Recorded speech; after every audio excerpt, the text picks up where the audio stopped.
नाज़रीन आपको बताते चले कि रजब भट्ट का इस्तग़ासा के हवाले से यहाँ पर पेशी थी सेशन कोर्ट में। तो एडवोकेट जुनैद साहब मेरे साथ मौजूद, इनसे बात करते हैं। जुनैद साहब मुझे ये बताइएगा कि रजब भट्ट की पेशी थी, मियां इशफाक साहब यहाँ पर पेश हुए, लेकिन दूसरी जानिब से या दूसरी पार्टी से लॉयर्स भी नहीं पेश हुए, ना आयशा पेश हुई है। ये बताइएगा कि क्या मामला थे? भाईजान देखें, अब देने को यहाँ पे सख्त सी स्टेटमेंट मैं भी दे दूँ कि हमारे डर से नहीं आए, ऐसी कुछ भी बात नहीं है। वकील साहब हैं, वो मसरूफ़ होंगे, किसी और केस में मसरूफ़ होंगे, रामे साहब किसी और केस में होंगे, इस वजह से नहीं आए। आयशा की हद तक मैं बात करूँ, मैं भी यार मसरूफियात हो, मुद्दई का हर डेट पे आना ज़रूरी भी नहीं होता, ठीक हो गया। तो ये होता है एक लाइटर मूड में बात करना। मैं ये चाहूँगा कि ये जो केस है इसे हम हाइप से निकाल के अब इजी करें यार। यहाँ से मैं स्टेटमेंट दूँ, वहाँ से वो स्टेटमेंट दे, ये काम नहीं अच्छा है।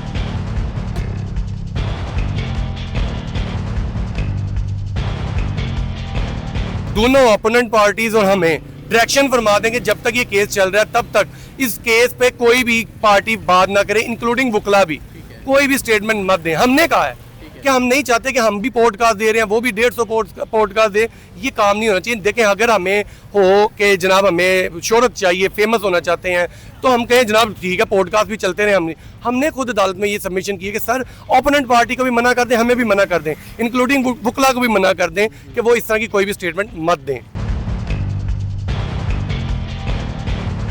आर्गूमेंट्स क्या हुए इसके अलावा? इसके अलावा हमने आर्गूमेंट किए, उन्होंने मेटा ग्लासेस का कहा हुआ था लास्ट डेट पे हमें, तो वो हमने मेटा ग्लासेस सबमिट करवा दी। और हमने ये भी कहा है कि जनाब आप इसका फोरेंसिक करवा लें, कुछ भी करवा लें, इसके अंदर ना रिकॉर्डिंग की है। और बड़ी अच्छी बात जो हमारे सीनियर ने की, वहाँ पे ये कहा कि जनाब अगर हमने वो रिकॉर्डिंग करनी होती तो किस मकसद के लिए करते, उसका हमें बेनिफिट क्या था। और अगर करवानी भी हो तो वो ज़रूरी है कि रजब खुद मेटा ग्लासेस पहनता, वो मुझे दे देता, किसी और को दे देता, क्या पता लगता। तो ये हमें ज़रूरत नहीं है, तो इसलिए ये लिंगर ऑन करने का तरीका था सिर्फ। तो हमने कहा इसे डिसाइड करें आप। और दूसरा हमने ये कहा है कि जनाब ये इस केस में जो इन्वेस्टिगेशन वाले हैं, जो प्रोसिक्यूशन वाले हैं, उन्होंने कोई भी अभी तक चलान मुकम्मल नहीं किया। उन्होंने कह दिया कि जनाब ये चलान भी मुकम्मल नहीं, आज भी। तो जज साहब ने उन पर गुस्से से कहा कि क्या 2-4 साल लगेंगे चलान मुकम्मल होने में। अच्छा जुनैद साहब, ये बताइएगा कि केस अगर मेन बंदा देखा जाए केस का वो सलमान है, लेकिन ज़्यादातर इस केस में रजब को डिस्कस किया जाता है। अभी चलान आया भी नहीं है, लेकिन उसके बावजूद ये 1 से 2 पेशियाँ हो गई हैं। सलमान यहाँ पर पेशियों पर आ भी रहा है, इवन डेट के अभी चलान नहीं आया। तो आगे क्या इस केस को सलमान जो ट्रायल चल रहा है सलमान उसमें नहीं तलब हुआ, सलमान तलब हुआ जो इस्तगासे वाला चल रहा था वहाँ पे। तो भाईजान रजब को इसलिए किया जाता है बार बार कि यार फेमस बंदा, सीधी बात कर रहे हैं। तो मेरी गुजारिश ये होगी कि देखें इस केस को ना, सबसे पहले मैं ये कहूँगा, मैं अपने वकला भाइयों को भी यही कहूँगा कि देखें रजब अगर आपको लगता है कि वो वकीलों के खिलाफ बोलता है तो ये आपकी गलत फहमी है।